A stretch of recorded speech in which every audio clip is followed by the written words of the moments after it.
Hi everyone, I'm Shelley and you're watching There's No Place Like Home. Today's question the narrative topic is America's Lost Civilization. And lest you think that I'm just going to be showing you some more pictures of beautiful buildings that I'm questioning how they could have been built with the technology that we had at the time that they were said to have been built. That's not all this video is going to be about. I actually got an email from someone who sent me something very, very interesting. So thank you, Sarah. That was what inspired this video, because a lot of people ask the question, if there really were an advanced civilization here in America before the settlers arrived, wouldn't there be some record of people finding these beautiful buildings or these cities? Why is there nothing written down telling us that that is what happened? And I believe that there's probably lots of records like this. But back in 2018, a lot of censorship started to happen and things got buried. And so it really became difficult to find things that they don't want to be easily found. But what I got in that email today is very interesting indeed. First, I just want to start out, though, just with showing you some of these buildings that we haven't questioned. So this one right here is the U.S. Custom House, and it was said to be built in 1834. So this is just a rendering. And, you know, we see the beautiful columns, the dome. And it always goes back to the idea, how did these people build these beautiful buildings in a time when they didn't really seem to have any sort of advanced equipment to do these things? And I know that in the 1800s they had steam and everything, but a lot of this doesn't add up, especially when you throw in the mudflood windows that you will see on a lot of these buildings. But look at this. This is a lithograph of the United States Hotel, and that was built in what was said to be built. I don't know, maybe it was founded, maybe it was built, who knows, in 1851. And just look at the grandeur of this. And again, we've got this beautiful dome up here. There's people up there, so that's actually like a little cupola up there. Maybe they're watching out for something. 1851, they probably would be. And yeah, so it just goes back to the question, how did these people build? And the building styles, this was the norm. Everything was beautiful and extravagant and detailed, and it's something that we just don't see today. This is a chromolithograph by Eduard Hildebrand, and this was of San Francisco and it's dated between 1862 and 1864. Now I want you to pay close attention to the architecture. Here we have another of these Greco-Roman buildings with the columns, and I've actually had someone sending me a lot of information about the Basques, and I'm going to be honest, I don't know much about the Basques, and that's just another rabbit trail that I'm going to have to be going down. But from what I understand, they had a lot to do with, or they could have possibly had a lot to do with, a lot of the things that we're seeing as well. Look at this back here. Up here on this hill, we can't really zoom in really closely here because it gets kind of blurry, but I don't know, that kind of looks like it might be a Greco-Roman style also. We have this other cathedral here. And again, let's just remember, San Francisco, 1862 to 1864. Now, I don't know if you know much about the history of San Francisco, but it was actually first incorporated in 1850. So a bunch of people went there in 1849, we're told, for the gold rush, and that's when they really had the population boom, but it was incorporated in 1850. So from 1850 to 1862, we're to believe that all of this was just built. And trust me, it wasn't all one main thoroughfare. I will be getting into some more pictures of San Francisco. But let's keep in mind that we're told they came for a gold rush. So instead of building all of these beautiful, extravagant buildings, wouldn't they be out there mining for gold? I always pictured the gold rush, people living like in wooden shacks. I mean, I don't know. How would they have time to mine for gold if they're also building structures like this? Let's look at some more photos of San Francisco. These are from 1877. says a rare 1877 11 albumen print panorama. Look at this. And I don't know if you can see, but there are buildings back there as well. 1877, so just, so what is it, 15 years after the one that I just showed you. And they were able to build out this much. Let's just keep in mind, this is only 27 years after San Francisco was incorporated. Now, there are 74 photos here. I'm not going to go through all 74 photos, but I will leave a link in the description box. I just wanted to show you that, yeah, look at this. Not long after it was incorporated, or at least these are the things that we're told. It's mind-blowing to think how this possibly happened. Okay, so now let's get to what I was sent. So what someone actually sent me, actually, before, I'm going to leave you in suspense a little bit longer. I just wanted to show you this really quickly. So if you've ever heard of the Windsor Ruins, okay, right there. This is the Windsor Ruins. And it says, sitting like a lonely Stonehenge about 10 miles southwest of Port Gibson near the Mississippi River, Windsor Ruins has an interesting history and perhaps a few legends as well. So I'm not going to read this whole article, but this is from a mansion and it burned to the ground in 1890. I believe that someone told me that they even filmed scenes from Gone with the Wind here. So these are supposed to be columns left over from that mansion that burned again in that magical year of 1890. But we see these, and then we have these in Washington, D.C. These are said to be from the old Capitol building. And I do have an article there. So National Capitol columns. I found the wording of the first paragraph to be very interesting because a lot of you know that I think that a lot of times they're trying to tell us things. They're leaving things out in the open for us to decipher. And that has a lot to do with vocabulary, words such as founded. A lot of times people think that means built, but no, I'm coming to know that actually means it was already there. Someone found it. So anyway, one of Washington's most notable and unusual landmarks is the National Capitol columns. The stately permanence of the Corinthian columns and careful siting on a natural knoll in the ellipse meadow makes them seem as if they have been there for a very long time. And to me, I'm thinking, is that because they were there for a very long time? Just like, could these have also been here for a very long time? And could they be from ruins other than from a mansion that burned in a fire? Now, am I saying that's absolutely what happened? No, but these are questions that a lot of us have. But we need to go back to the original question is, why wouldn't there be some sort of record of this happening, of the settlers finding these extravagant, beautiful cities when they got here? And this is when Sarah sent me this. Antiquities of America. And this one says it was written in the Franklin Repository in Chambersburg, Pennsylvania, July 7th, 1858. And it's called Antiquities of America. Now, before you start thinking, well, anyone could have written this at any time, and they could have said that it was from 1858.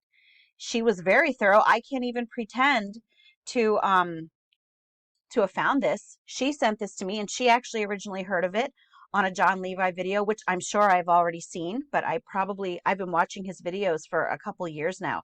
And I was very skeptical at first when I first started watching. I always thought to myself, well, those mudflood windows are just basement windows. I had the very same thoughts. I have been through the process. So yeah, I know that I have seen this video, but I don't think that it might have hit me at that point. But anyway, so Sarah, the one who sent me this information, she also sent me what she found, Ratsman's journal. Now this one, the date is different.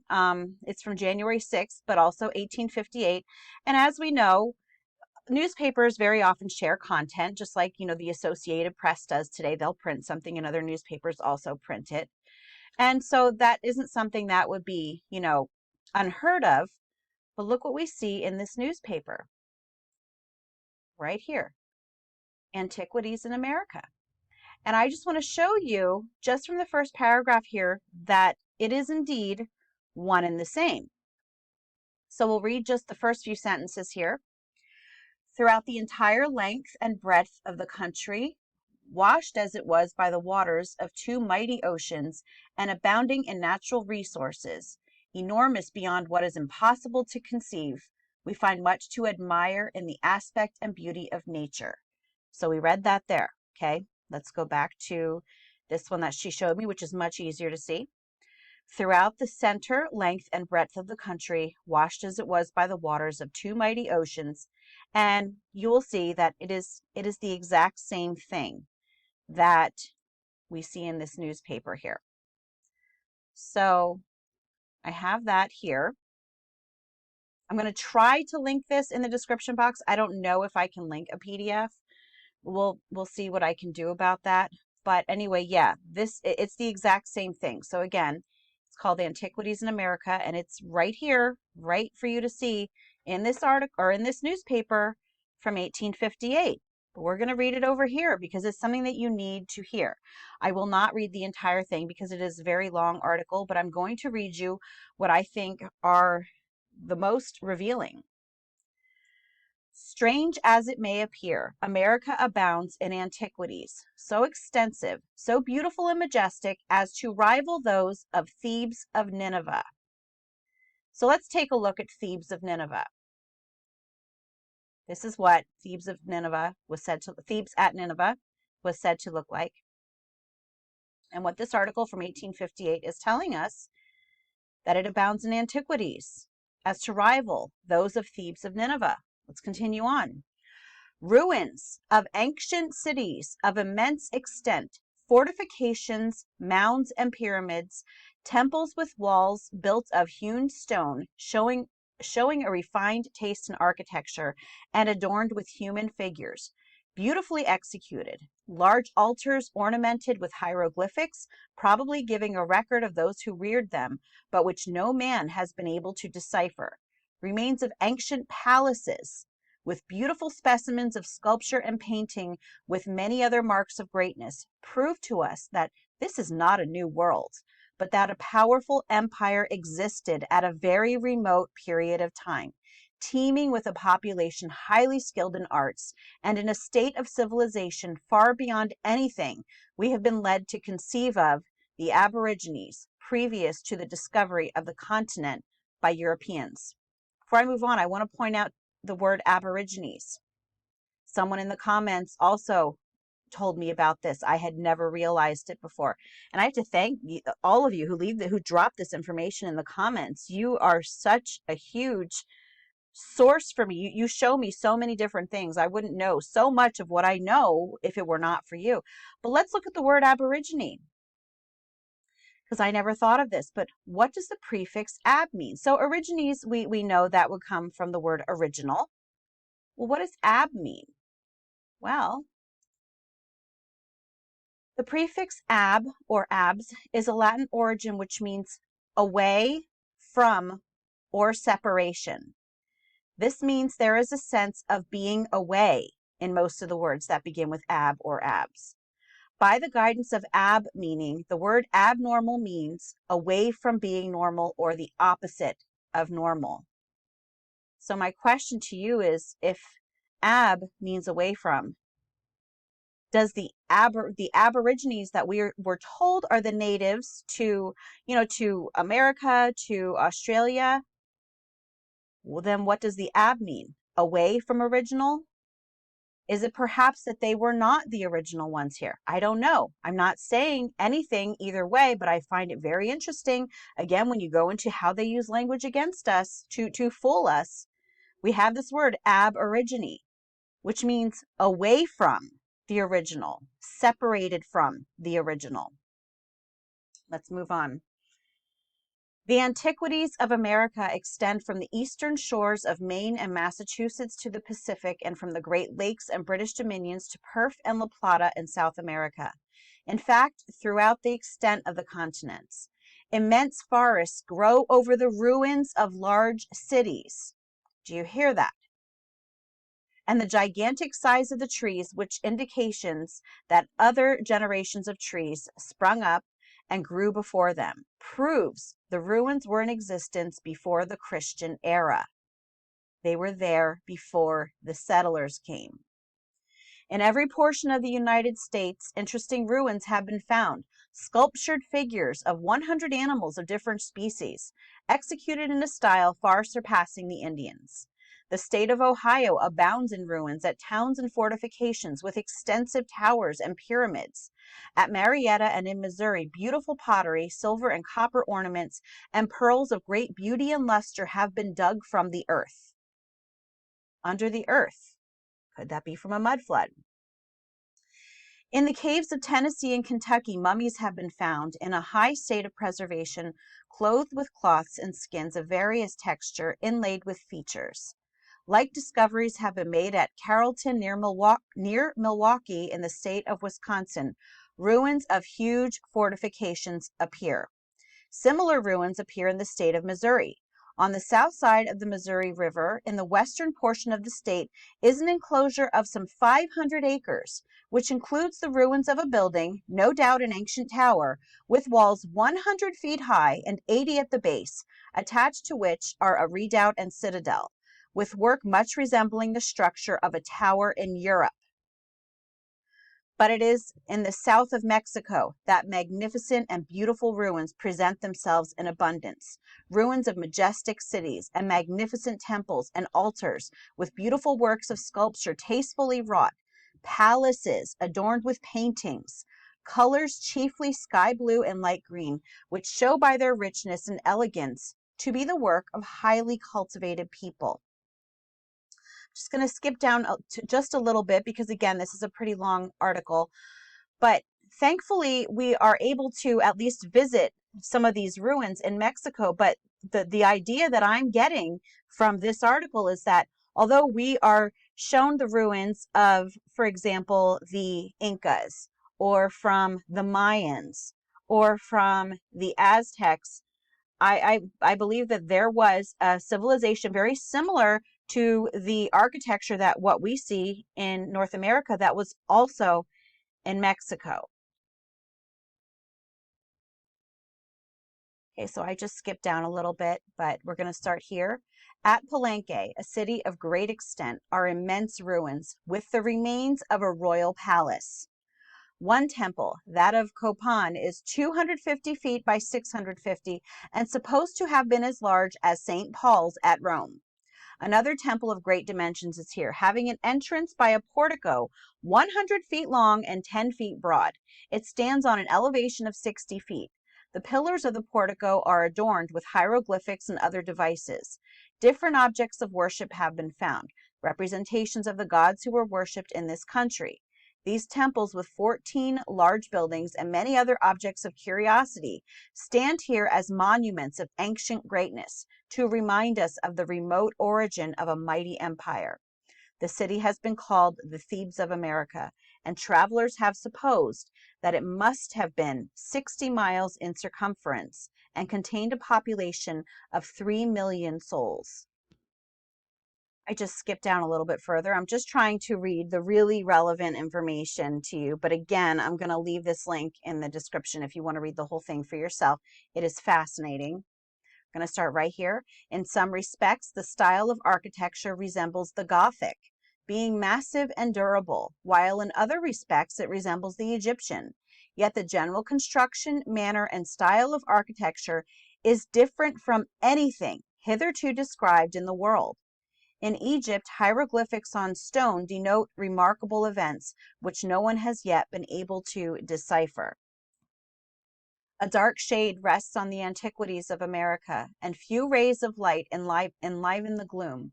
We have ancient history to inform us of the events of Egypt, how that empire was founded, and how it prospered and fell.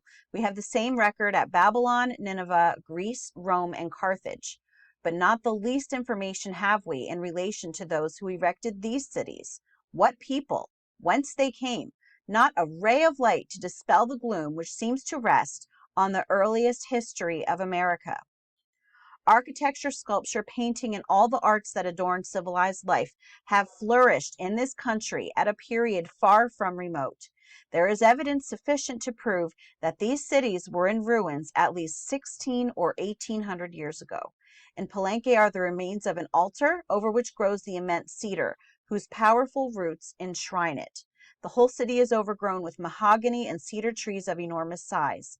The concentric circles of these trees, the well-known cycles for a year, have been counted, which showed that they were more than 800 years old, and there were indications of another generation of trees having sprung up before them. How few reflection on the fact that America is an old dominion, the seat of an ancient mighty empire. These facts are opening themselves every day to the eyes of the astonished world. It is to be hoped that the spirit of inquiry, which seems at present to animate all classes of learned men, may throw light on the early history of this remarkable reign. So here you have it. Now, the question is, and like Sarah who sent this to me, I don't know how this person, we don't even know who the author is, but I don't, how did they see all of these things? They describe them in such fine detail. I have heard people say that they believe that the Lewis and Clark expedition may have been actually to document all of the ruins, what exactly they found as they were traveling across America. I think that that's a possibility. We just don't know.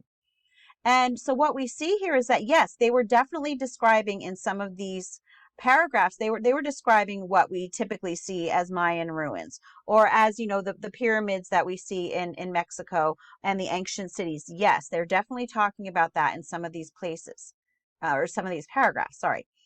But there are other buildings that they're comparing to Nineveh.